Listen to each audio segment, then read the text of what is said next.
नमस्कार, स्वागत है आप सभी का हरियाणा न्यूज पर। मैं हूं आपके साथ बसंत शर्मा।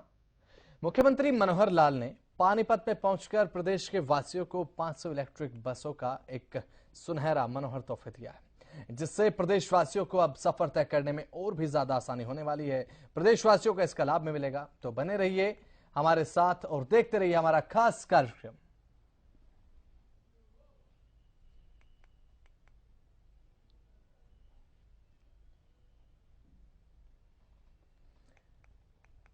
तो मुख्यमंत्री मनोहर लाल ने बड़ी सौगात प्रदेशवासियों को दी है।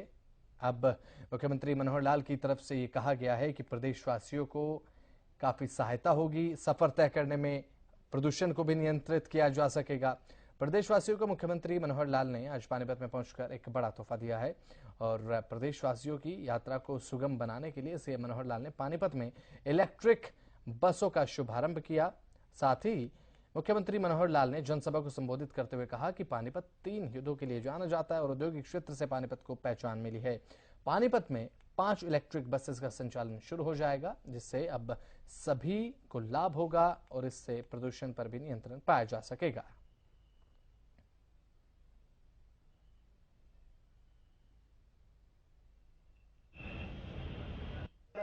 होगा और एक बहुत बड़ी सौगात आमजन के लिए होगी। उसी का शुभारंभ करने के लिए आज माननीय मुख्यमंत्री महोदय पानीपत के बस अड्डा से इस सौगात को देने जा रहे हैं आमजन को। हमारे एसीएस ट्रांसपोर्ट श्री नवदीप विर्क जी, सभी अन्य अधिकारीगण, उपस्थित सज्जनों, भाइयों बहनों, पत्रकार छायाकर मित्रों, वास्तव में आज पानीपत में जब ये कार्यक्रम हो रहा है तो मुझे याद आ रहा है कि पानीपत ऐतिहासिक चीजों के लिए और एक प्रकार से अपना स्थान प्राप्त करता जा रहा है। ऐतिहासिक लड़ाइयां पानीपत की प्रसिद्ध हैं, देश और दुनिया में लोग याद रखते हैं। फिर हमने कितने ही कार्यक्रम यहां किए हैं, चाहे वो बेटी बचाओ बेटी पढ़ाओ, इसमें से प्रदूषण में भी कमी आएगी ताकि हम प्रदूषण की नगरी ना कहलाएं। हम स्वच्छ हवा, साफ हवा को प्राप्त करने में एक कदम आगे बढ़ा रहे हैं। इस नाते से इस विषय को हम लेकर के चल रहे हैं। जैसा बताया कि आज ये ई बस सर्विस यहां से शुरू हो रही है। इससे पहले ऐसी जो ई बसेज हैं हरियाणा के कुछ शहरों में तो चालू हो चुकी हैं, लेकिन वो इस प्रकार से अलग से एजेंसी बना के सिटी बस सर्विस के नाम से नहीं हुई, बल्कि वहां की जो संस्थाएं हैं जीएमडीए, एफएमडीए गुरुग्राम में और फरीदाबाद में, वो पहले से चला रहे हैं। मानेसर नगर निगम भी जीएमडीए के अंतर्गत आकर के अपनी बसें चला रहे हैं। तो हमारे जो 11 कारपोरेशन हैं, उन 11 कारपोरेशन में 3 होने के बाद बाकी 8 बचते हैं। आज की ये जो बस सर्विस है, इसमें सभी 8 कारपोरेशन वो सब जुड़ जाएंगे और साथ में रेवाड़ी नगर ये साथ में और जुड़ेगा। यानी पंचकुला, यमुनानगर, अंबाला, करनाल, पानीपत, सोनीपत, रोहतक, हिसार, ये सब स्थान आज इस सिटी बस सर्विस का जुड़ेंगे, ताकि बड़े बड़े नगरों में ऐसी ई बसेज जब चलेंगी, लोगों को सुविधा होगी, तो उसके कारण से प्रदूषण की कमी होगी। और जो अपने निजी वाहन हैं उनको भी लोग छोड़ने का अभ्यास करें, ताकि सामूहिक व्यवस्था में यदि हम इस प्रकार की वाहन व्यवस्था को उपयोग करेंगे तो हम उन अपनी जो गाड़ियां हैं उनको छोड़ने में भी हमको सफलता मिलेगी। लोगों को अभ्यास लगे अपनी गाड़ी छोड़ दें, तो इसके लिए थोड़ा बहुत कई बार कुछ लुभावनी बातें भी करनी पड़ती हैं। तो एक सबसे पहले अपनी बात को पूरा करने से पहले एक बात अभी बता रहा हूं कि ये बसें जो जिस शहर से जब शुरू होगी, पहले 7 दिन ये बसें फ्री ऑफ कॉस्ट चलेंगी, कोई किराया नहीं लिया जाएगा, ताकि 7 दिन तक एक बार अभ्यास उनको सबको हो कि अपनी कार छोड़ दें, अपना स्कूटर छोड़ दें, इन बसों में चलें। अगर सुविधाजनक तरीके से बसें चलती हैं तो अभ्यास बना लें, और अगर कहीं कोई सुझाव उसमें आता है तो विभाग को सुझाव भी दें, ताकि उस सुझाव के हिसाब से विभाग अपने आप को तैयार कर ले। एक बात और मुझे विभाग के लोगों को कहना है, वो पहले हमारी बात नहीं हुई, आज खुले मंच से मैं कह रहा हूं कि आखिर ये इसका नाम है सिटी बस सर्विस। तो सिटी बस सर्विस में हमने अभी तो डिपार्टमेंट ने बैठ के, अधिकारियों ने बैठ के कुछ रूट तय कर लिए हैं, लेकिन उन रूट्स की आवश्यकता कहां है, कितनी है, तो ये शहर के लोगों को भी पता होता है, विभाग के लोगों को उतना ज्यादा पता नहीं होता है। और ये मेरा अनुभव गुरुग्राम का है कि जब उन्होंने अपने ढंग से बसें चला दी तो बसें बहुत घाटे में चलने लगी। और हमने कहा कि जिन सवारियों से पूछो जिनको बसों को लेके जाना है, जहां रूट बनाने हैं, जैसे ही वो रूट उनके द्वारा पूछे गए तो 1 महीने के अंदर अंदर जो रेवेन्यू पहले आ रहा था उससे 3 गुना रेवेन्यू बढ़ गया, घाटा कम हो गया। आज भी घाटे में है, लेकिन सवारी बताएगी कि मुझे कहां से कहां तक बस चाहिए। इसलिए चाहे कोई एक एप्लीकेशन बनाए, पोर्टल बनाए डिपार्टमेंट की ओर से, और शहर से पूछें कि बस कहां से कहां चाहिए। लोगों की डिमांड जब आएगी, रूट्स कुछ परिवर्तन करेंगे, या जो नई बसें आएंगी उन नई बसेज में उनके साथ जोड़ करके और उन इलाकों में भी सर्विस दी जा सकती है। सिवा के लोगों को बहुत बहुत बधाई कि इस जमीन के ऊपर ये जो बस अड्डा है जो हम देख रहे हैं, इसका शिलान्यास भी मैंने किया था और पिछले 18 जुलाई 2023 को इसका उद्घाटन भी किया था। और आज मुझे ही अवसर मिला है कि यहां से बसें चलाने के लिए भी मैं आपके बीच में आया हूं। मुझे भी इस बात की खुशी है। केवल ये बस अड्डा नहीं, हरियाणा में जब से हम आए हैं हमने कुल मिलाकर 34 शहरों में नए बस अड्डे बनाए हैं। मुझे याद है जब परिवहन मंत्री हमारे कृष्ण पवार जी थे तो पहला बस अड्डे का उद्घाटन हुआ झज्जर का, और झज्जर बस अड्डे का उद्घाटन करने के लिए कृष्ण पवार जी गए। कहने लगे आज की एक विशेष बात। मैंने कहा क्या? कहने लगे बस अड्डे का एस्टीमेट तो बना था 43 करोड़ रुपए का, और बस अड्डा तैयार होकर के और शायद 34 करोड़ में बस अड्डा हो गया। 9 करोड़ रुपए एस्टीमेट से भी कम में वो बस अड्डा बना था। इसमें से एक और बात ध्यान करा रहा हूं आपको कि जो पिछली सरकारों के समय एस्टीमेट बनाने में, बिल्डिंग बनाने में, पेमेंट करने में, ये जो करप्शन का एक विषय चलता था, हमने पहले दिन से उसको रोकना शुरू किया। 3 C's इसको एलिमिनेट कर देंगे, चाहे वो करप्शन हो, क्राइम हो, कास्ट बेस्ड पॉलिटिक्स हो। और वैसे तो इन 3 C की जननी भी एक चौथी C है, उसको भी समाप्त करना है हमको, और वो है, हालांकि सरकारी कार्यक्रम में मुझे इस प्रकार की बात नहीं बोलनी चाहिए, लेकिन संकेत मैं कर रहा हूं कि चौथी C भी हम समाप्त करेंगे। मित्रों, हमने इन 9 सालों में जो कुछ किया है उसके बारे में आप सब जानते हैं। जैसा मैंने कहा कि ये हमने चाहे बस अड्डे हैं, चाहे बसें चलाने की बात कही है, और चाहे पर्यावरण प्रदूषण करने के नाते से सिटी बस सर्विस की बात मैंने की है। हम हरियाणा के अंदर किस प्रकार से यात्रा सुगम हो, कैसे हमारा इंफ्रास्ट्रक्चर ये बढ़े, इसके लिए भी लगातार हम काम कर रहे हैं कि इसके अंदर पर्यावरण को ठीक करने के लिए चाहे वो डीजल पेट्रोल की खपत तो कम होगी ही, साथ में इन बसों को एसी बनाया गया है। एयर कंडीशन बसों से भी लोगों को सुविधा होगी बैठने में, चलने में, गर्मी के अंदर भी उसका पूरा लाभ अपना उठा सकेंगे। और इसमें हमने रोजगार के नाते से HKRN से युवकों को लिया है। ड्राइवर कंडक्टर की भर्ती लगातार हम रोडवेज में कर रहे हैं। पिछले 9 साल के अंदर हमने 3,500 नए ड्राइवर कंडक्टर भर्ती किए हैं, और जहां तक HKRN का विषय है 1500 लोग उसमें ही भर्ती किए हैं। 5,000 लोगों की भर्ती ये रोडवेज के अंदर नई भर्ती हुई है।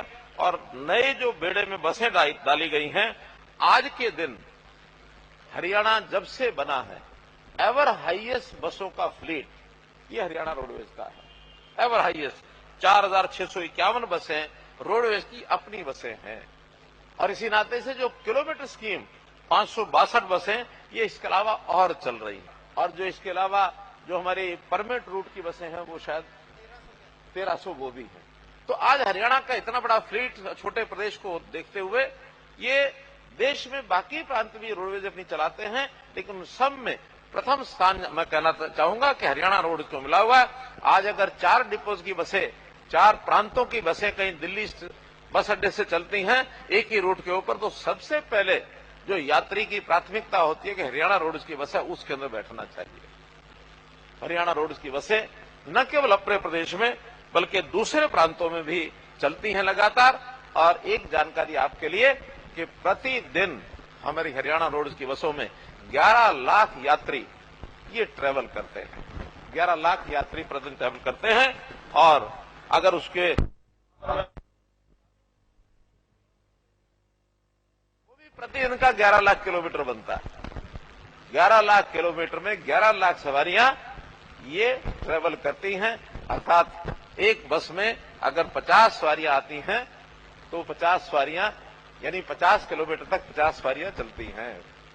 तो इसके अंदर सवारियों को सुविधा है। इस नाते से बहुत श्रेणियों को हमने मुफ्त में भी यानी यात्रा करने का एक मौका दिया हुआ है। आज के ये 7 दिन का तो एक टेम्परेरी फेज इसलिए है कि लोगों को जैसे चाय पीने की आदत पहले लगाई गई थी, मुफ्त चाय पिलाते थे, बाद में चाय का 20 रुपए कप हो गया।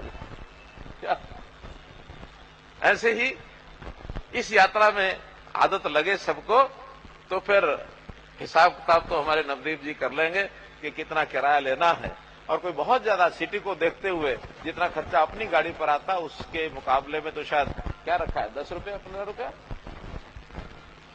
हमने जो कुछ रेट रखे हैं 10 रुपये मिनिमम 10 रुपया है, फिर 15 रुपया 20 रुपया 25 रुपया यानी हर किलोमीटर के हिसाब से, यानी ज्यादा ज्यादा 28 से 30 किलोमीटर, क्योंकि शहर के अंदर इससे ज्यादा नहीं होगा तो वो 50 रुपए मैक्सिमम 10 से लेकर 50 रुपए तक दूर की सवारियां जो है वो उसको लेंगे। हाँ वो ज्यादा पड़ता है, वो ज्यादा पड़ता है। इन वाहनों के चालन के लिए अगर मैन पावर के साथ साथ सबसे बड़ी आवश्यकता होती अच्छी सड़कों की, तो हमने निरंतर सड़कों पर भी, ये ठीक है कोविड के दिनों में थोड़ा कठिनाई आई थी, सड़कें हमारी जितनी गति से मुरम्मत होनी चाहिए थी नहीं हो पाई थी, लेकिन अब कोविड के बाद हर क्षेत्र की जो पुरानी सड़कें हैं उसकी मुरम्मत और नई सड़कें बनाने का काम, यानी अगर मैं आंकड़ों के हिसाब से बताता हूं तो पिछले 9 साल में हमने 33,000 किलोमीटर सड़कों का सुधार किया, जिस पर 20,000 करोड़ रुपया लगा है, और ऐसे ही 7,000 किलोमीटर नई सड़कें बनाई है जिस पर 4,000 करोड़ रुपया लगा है। अब आगे से हमने तय किया है कि नई सड़कों की आवश्यकता बहुत अधिक हरियाणा में उतनी नहीं रही, जितनी पुरानी सड़कें हैं उनको मेंटेन रखना ये बहुत जरूरी है। तो हमारे बजट का पहला काम होगा जो सड़कें हैं उनको विस्तारीकरण करना, उनको चौड़ाकरण करना, उनको मजबूतीकरण करना, उसकी मुरम्मत करना, ये बहुत आवश्यक है। और हमारे यहाँ हरियाणा में तो नेशनल हाईवेज इतने ज्यादा हो गए हैं, कृपा है केंद्र सरकार की। हमारे नितिन गडकरी से जब हम मांगते हैं कि हमको ये एक सड़क चाहिए तो उनका कि ठीक है मंजूर कर दी, और उस पर भी 50,000 करोड़ रुपए से ज्यादा केंद्र सरकार की जो हमारी नेशनल हाईवेज है इसके ऊपर लागू हुआ है। पिछले दिनों में हमने एक मांग रखी कि पानीपत से और डबवाली की तरफ कोई हाईवे जो एक्सप्रेस हाईवे नहीं है, उन्होंने तुरंत माना कि पानीपत से डबवाली एक एक्सप्रेस हाईवे ये बनाया जाएगा। तो इस प्रकार से हमारा ईस्ट नॉर्थ साउथ तो है, लेकिन ईस्ट वेस्ट का एक मार्ग नॉर्थ से यानी ईस्ट से पानीपत और वेस्ट में डबवाली, इसको कनेक्ट करते हुए एक नेशनल हाईवे बने, ये भी मंजूर हो चुका है। जितने भी आरओबीज आरयूबीज हैं रेलवे के साथ जो हमारा करार हुआ है, तो कोई national highway, state highway, district way यानी जिला सड़कें क्या डिस्ट्रिक्ट रोड जिसको बोलते हैं, तो डिस्ट्रिक्ट रोड तक कोई आरओबी आरयूबी होगा उसको तुरंत मंजूरी मिलती है, वहां कोई फाटक काम नहीं अब रहेगा। यानी इस प्रकार की योजना हमने बनाई। 72 आरओबी आरयूबी का निर्माण हो चुका है, 52 आरओबी आरयूबी ये इस समय अंडर कंस्ट्रक्शन है। जहां तक फास्ट ट्रेन का विषय है, आरआरटीएस रैपिड रेलवे जो सर्विस है, ट्रांसपोर्ट सर्विस, इसमें दिल्ली से 6 सड़कें बाहर की तरफ निकलने वाली हैं, यानी आउटर जो रेडियल सड़कें रैपिड रेल है, उसके अंदर एक रैपिड रेल सराय काले खां से पानीपत ये भी मंजूर हो चुकी है, और बहुत जल्दी इस पर भी काम शुरू होने वाला है। यानी मेट्रो की स्पीड से, बल्कि मेट्रो से कम समय उसमें लगता है। मेट्रो का स्टेशन हर 1.5-2 किलोमीटर के बाद होता है, रैपिड रेल सर्विस का हर 8 किलोमीटर के बाद एक स्टेशन यानी उसका जो स्टॉपेज होगा। तो इस नाते से बहुत फास्ट गति से ये दिल्ली पैसेंजर जो जाने वाले लोग हैं इनको बड़ी सुविधा। पानीपत से हमने रिकमेंड किया, हमने डिमांड की है कि पानीपत की बजाय इसको करनाल तक बढ़ा दिया जाए। थोड़ा सा मेरा भी उसमें एक मतलब है, तो उस पर विचार करेंगे, लेकिन पानीपत तक मंजूर हो चुकी है, ऐसा मेरा आप लोगों से जानकारी के लिए। केएमपी जो रोड बनाया गया है, दिल्ली से बाहर हम यानी दिल्ली पार न करनी पड़े, केएमपी रोड का कितनी उपयोगिता हुई है। अब इसके साथ साथ एक हरियाणा ऑर्बिटल रेल कॉरिडोर, जो उसी के साथ साथ यानी कुंडली से लेकर के और पानीपत तक उसके साथ बनेगी, मंजूर हो गई है, जमीन उसकी ले ली गई है, उस पर काम अब जमीन का काम शुरू हो चुका है। तो इसका भी एक बहुत बड़ा उपयोग ये हमको होने वाला है। रोहतक से हांसी की रेलवे लाइन ये कंप्लीट हो गई है, जल्दी उद्घाटन हो जाएगा। और जब रोहतक से हांसी की एक फास्ट ट्रेन यानी हिसार तक भी वो जाएगी, और उसका बड़ा महत्व इसलिए है कि अब हिसार में एक इंटरनेशनल एयरपोर्ट, हरियाणा का पहला अपना एयरपोर्ट वो हिसार में बनने जा रहा है। क्योंकि 2 और एयरपोर्ट है जिसकी सुविधा हमको होती है, चाहे वो दिल्ली का है, चाहे वो चंडीगढ़ का है, लेकिन देखा जाए तो वो अपने हरियाणा की टेरिटरी पर नहीं है। तो हरियाणा की टेरिटरी पर पहला अपना जो एयरपोर्ट महाराजा अग्रसेन एयरपोर्ट वो हिसार में बन रहा है, और उसको जोड़ने के लिए जो दिल्ली से लेकर के और हिसार वाली जो रेलवे लाइन है, फास्ट ट्रैक रेलवे लाइन, उसका अपना एक उपयोग होगा। ऐसे बहुत से शहरों में रेलवे लाइन, जब कई रेलवे लाइन या एक भी रेलवे लाइन होती है उसके साथ कई फाटक आ गए हैं। तो रोहतक में पहला प्रयोग देश का हुआ एलिवेटेड रेलवे लाइन, 5 किलोमीटर की एलिवेटेड रेलवे लाइन, नीचे से 3-4 फाटक समाप्त हो गए और सड़कें रन थ्रू हो गई। यही प्रयोग अब किया है कुरुक्षेत्र में। कुरुक्षेत्र भी 4 या 5 फाटक जो लगते थे उन सब के ऊपर एलिवेटेड रेलवे लाइन हो गई है, नीचे शहर आपस में जुड़ गया है। तीसरा इसी प्रकार से कैथल में भी इस कार्यक्रम की योजना बन रही है। तो बड़े शहर जहां कई फाटक लगते हैं उन सबको यानी फाटक रहित करके और रोड को सीधा किया जाए। एलिवेटेड जो रोड है उसका भी किया है। तो मेरा कहना है कि हमने चाहे मेट्रो हो, चाहे एलिवेटेड रेल, इस प्रकार के रूट्स हो, चाहे आरआरटीएस है अथवा सड़कें हैं, एक्सप्रेसवेज हैं, नेशनल हाईवेज हैं, इन सबको ध्यान में रखते हुए हरियाणा एक प्रकार से उद्योग के लिए, इन्वेस्टर के लिए एक बेस्ट, जिसको कहना चाहिए एक प्रेफर्ड स्टेट देश और दुनिया के इन्वेस्टर के लिए बन गया है। पहली पसंद हरियाणा, क्योंकि दिल्ली के निकट है, एयरपोर्ट की सुविधा है, और यहां हमने ईज ऑफ डूइंग बिजनेस के नाते इतनी सुविधाएं दी हैं इंडस्ट्रीज को, कभी कोई कठिनाई आती नहीं है। हमारे प्रमोद द्विज जी बैठे हैं, पानीपत से कई सुझाव हमारे पास आते रहे, ये कठिनाई है, ये कठिनाई है, ये कठिनाई है।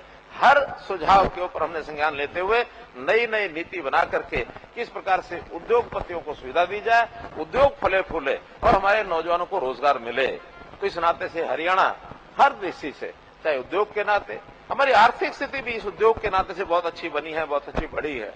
अगर मैं जीएसटी का कलेक्शन की बात कहूं, Haryana is the highest GST collector state.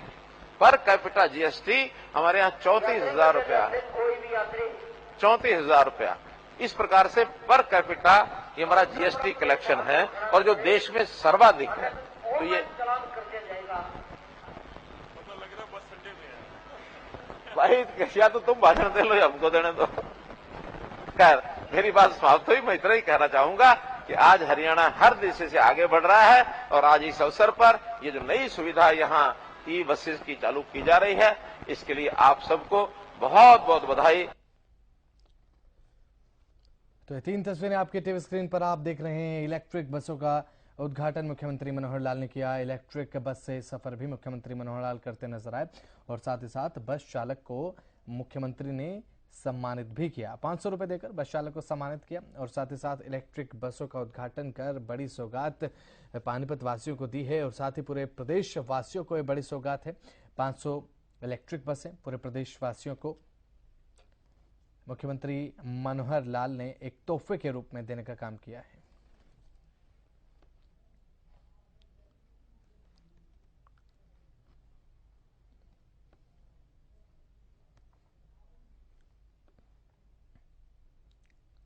तो वहीं मुख्यमंत्री मनोहर लाल ने पानीपत में पहुंचकर प्रदेशवासियों को यह बड़ी सौगात दी है इलेक्ट्रिक बसेस के रूप में। अब पूरे प्रदेश में 500 इलेक्ट्रिक बसें चलेंगी, जिससे पूरे प्रदेश के लोगों को सफर करने में बेहद आसानी होगी और लाभ होगा।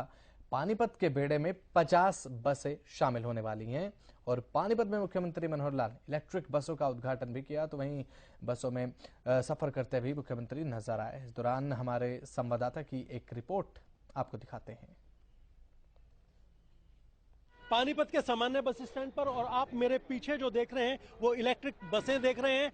सबसे बड़ी बात यह है कि हरियाणा के मुख्यमंत्री ने आज पूरे हरियाणा वासियों को 500 बसों की सौगात दी है। वहीं पानीपत के अंदर जो है, पानीपत के बेड़े में 50 बसें शामिल होंगी। वहीं 5 बसें जो है आज आ चुकी हैं। और सबसे बड़ी बात है कि मुख्यमंत्री ने इन बसों के अंदर सफर भी किया है, बाकायदा चाय पीकर देखा है कि किस तरीके से स्मूथली ये चलती हैं। और दूसरी तरफ मैं अपने कैमरामैन को कहूंगा कि एक बार वो भी दिखाएं, जिस तरीके से बस चार्जिंग के लिए जो ये पॉइंट लगाया गया है, इस तरीके के 10 जो हैं चार्जिंग के लिए ये स्टेशन जो है स्थापित किए जाएंगे। और सबसे बड़ी बात है, जब इनको चार्ज कर दिया जाता है तो ये जो है 200 किलोमीटर तक जा सकती हैं। तमाम मुख्यमंत्री ने लोगों से ये भी आग्रह किया है कि वो इसका सफर का आनंद लें। और सबसे बड़ी बात यह भी है कि इसमें जो है 10 रुपए से 50 रुपए तक का किराया रखा गया है। एक हफ्ते तक लोगों को इसमें कोई किराया नहीं देना। और ये जो है बसें जो हैं वायु प्रदूषण के लिए भी जबरदस्त हैं, क्योंकि इससे जो है प्रदूषण नहीं फैलता। जितेंद्र शर्मा, हरियाणा न्यूज, पानीपत। तो मुख्यमंत्री मनोहर लाल ने प्रदेशवासियों को बड़ी सौगात दी है। पानीपत में इलेक्ट्रिक बसों का शुभारंभ मुख्यमंत्री ने किया। साथ ही मुख्यमंत्री मनोहर लाल ने उद्घाटन के बाद बस में सफर भी तय किया। मुख्यमंत्री ने कहा कि पानीपत में 5 इलेक्ट्रिक बसों का संचालन अब शुरू हो जाएगा। इससे लोगों को फायदा होगा, प्रदूषण में भी राहत मिलेगी, प्रदूषण को कम किया जा सकेगा। इस दौरान मुख्यमंत्री मनोहर लाल ने बस में सफर करने के बाद बस चालक को भी 500 रुपए देकर सम्मानित किया है।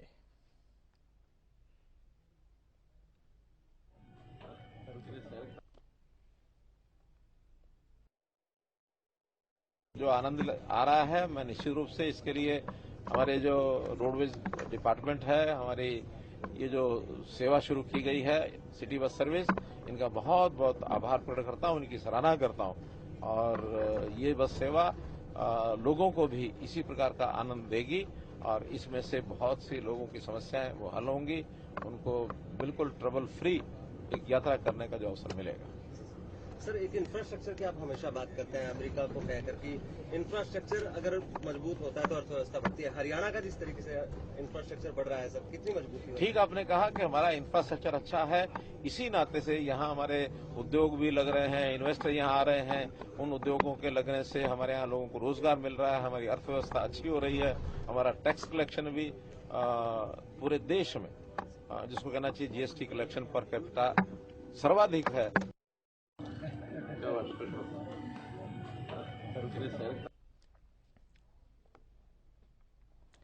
तो मुख्यमंत्री मनोहर लाल की तरफ से एक बड़ी सौगात पूरे प्रदेशवासियों को दी गई है। शुरुआत की गई है पानीपत से। अब इलेक्ट्रिक बसों का लाभ मिलना पूरे प्रदेश के वासियों को शुरू हो जाएगा। बहरहाल हमारे इस खास कार्यक्रम में इतना ही। आप देखते रहे हरियाणा न्यूज। नमस्कार।